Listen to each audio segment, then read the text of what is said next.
Trade Secrets for Homeowners, episode 21, and we're tearing off the roof. It's the roofing episode, that's right. This is the most clean-cut roof that it gets. There's no valleys, there's no chimneys, and this is a great way for me to show you guys how to do a roof. So, trade secret numero uno is tarps. So you see how my tarps are 10-foot little squares?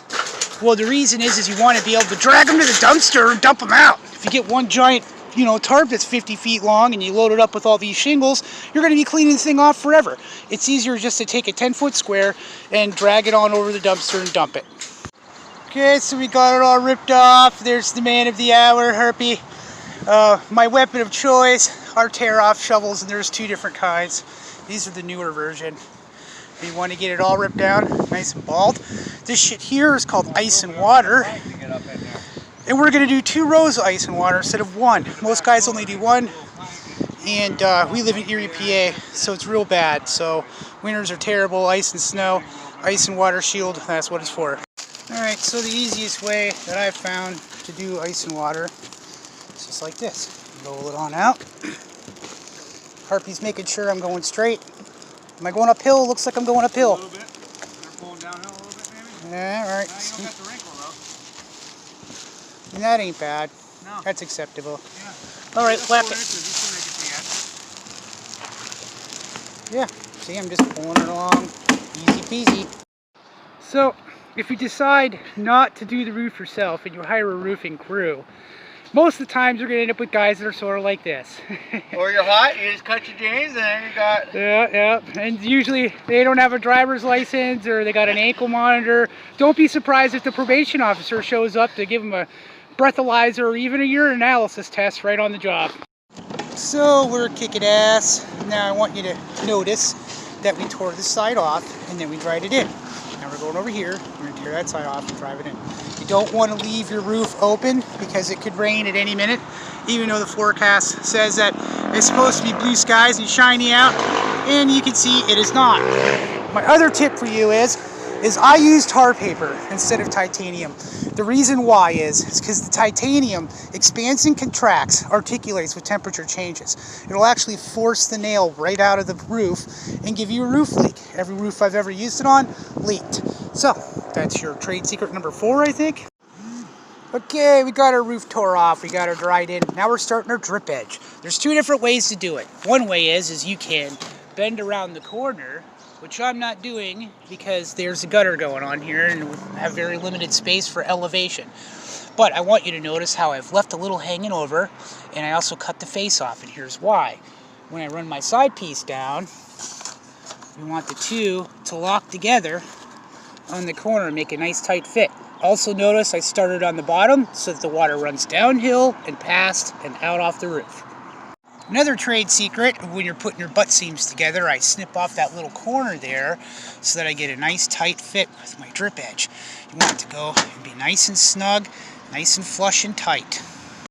Trade secret number 5, I don't know, but what you want to do is get a rooftop delivery. If you think you're going to carry up 23 square shingles up a ladder, you are out of your mind.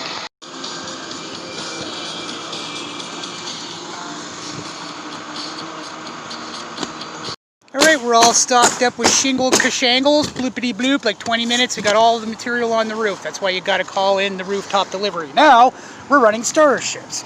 And I want you to notice how we're not snapping a line. Because if the fascia is crooked and you snap a line and run your starter strip straight, it's going to look like dog shit from the ground. Another tip that I have for you would be like trade secret number 7 is you let one guy run the starter strip because he's using his finger as a spacer from the drip edge to the edge of the starter strip.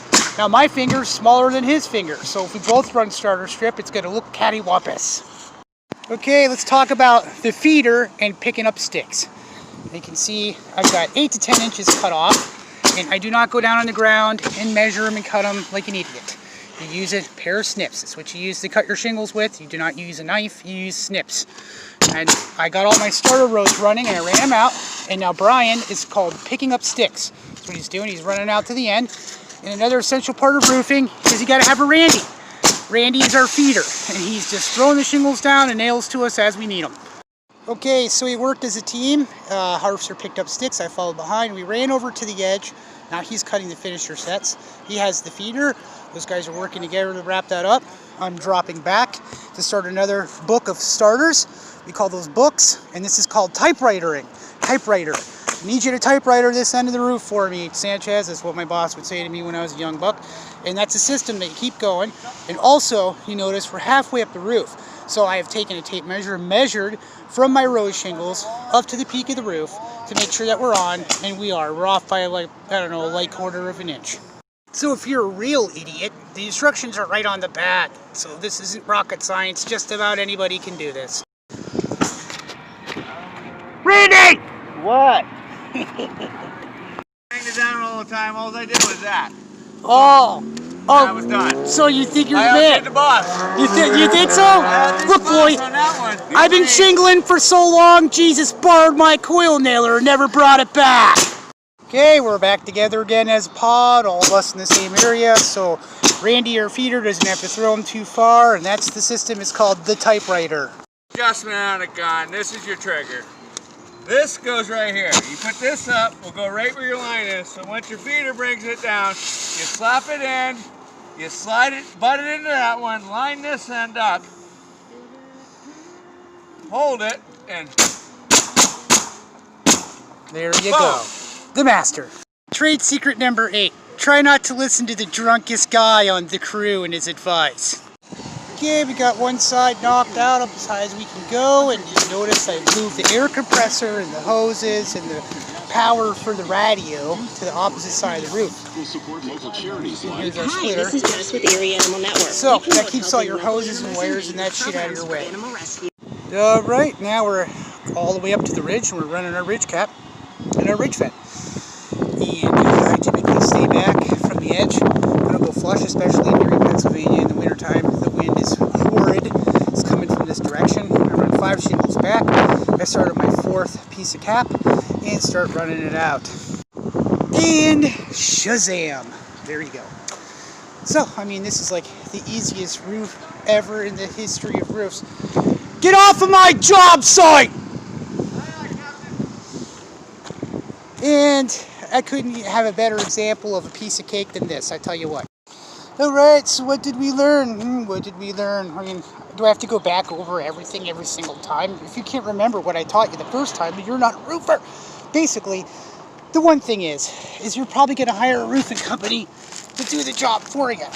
In that case, like I said, you're going to want to, be prepared for the fact that most roofers are wastoids. They have tattoos and big earrings in their face, and they show up in somebody's car, like a different car every day. They are always on probation. I mean, that's like continuous. And you just have to be prepared for those contingencies. They're also going to be on your roof at 7 o'clock in the morning, banging away. And that's just how it is. So this was episode 21 of Trade Secrets for Homeowners. And I'm Dirty Sanchez. What up? I'm going to leave a link in the description box below for my PayPal account so that you losers can kick me some money for all the information I'm giving you. I'm just messing with you. Hey, like, subscribe, ring the bell. I'll see y'all next time.